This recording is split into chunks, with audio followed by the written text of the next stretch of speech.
আমার ছবির সাবজেক্টই হচ্ছে নারী, প্রকৃতি বলা ভালো। এখানে রাধা, এখানে বিষয়টা হচ্ছে কৃষ্ণ চলে গেছেন বোধহয় অন্যদিকে, কারণ এরা পাশাপাশি থাকার কথা ছিল, নেই। ইনি প্রকৃতি। আচ্ছা, এই রাধা, ইনি অনেক আগের, এখানে খুব সম্ভবত 98, হ্যাঁ 1998 এ করা। আহ, ইনি আমার মায়ের, আহ, মানে এনাকে কোথাও নিয়ে যাওয়া যায় না মার পারমিশন ছাড়া। আর ইনি আশালতা। এটা জাস্ট একটা নতুন একটা কলম আমাকে আমার এক বন্ধু দিয়েছিলেন, সেইটা দিয়ে ওই কালিতে ডুবিয়ে দেখছিলাম যে কি হয়।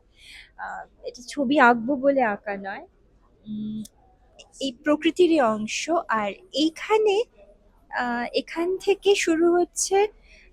এরা, এদের প্রত্যেকের, এই প্রায় 10 জন আছেন এরকম।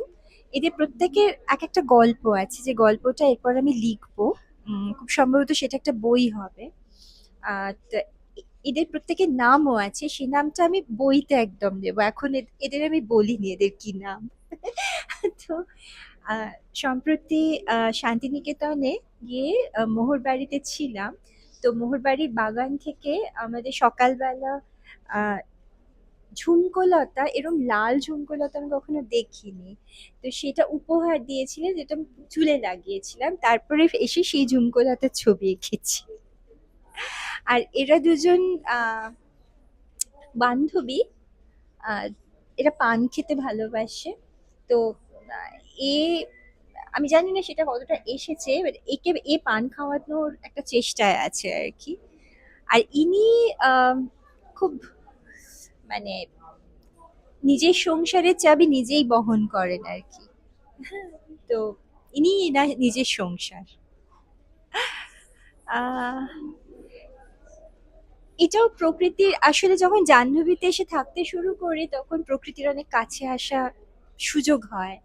তো তার মধ্যে যা যা কিছু আমাকে ছুঁয়ে যায় সেইগুলোই। আর আমাদের বাড়ির সামনে একটা আহ পাইন গাছ আছে, এটা পাইন গাছই তো সম্ভবত, তাই তো। তো তাকে আমি প্রায়শই ওই জানলাটাতে দাঁড়িয়ে দাঁড়িয়ে দেখি। আর এর মাথায় একটা ছোট্ট আহ ওই পাখি, মৌটুসি পাখি বসে থাকে, সে এত ছোট। তো যদিও এখানে সে নেই। এখানেও ওই একই গল্প, জোনাকি। জাহ্নবীতে প্রচুর জোনাকি। জোনাকি মানে চুলের মধ্যেও ঢুকে আসে, এত জোনাকি আর কি। আর ইনি হচ্ছেন, উম আমি নিজে খুব সেলাই করতে ভালোবাসি। তো সেটাই এখানে। এবং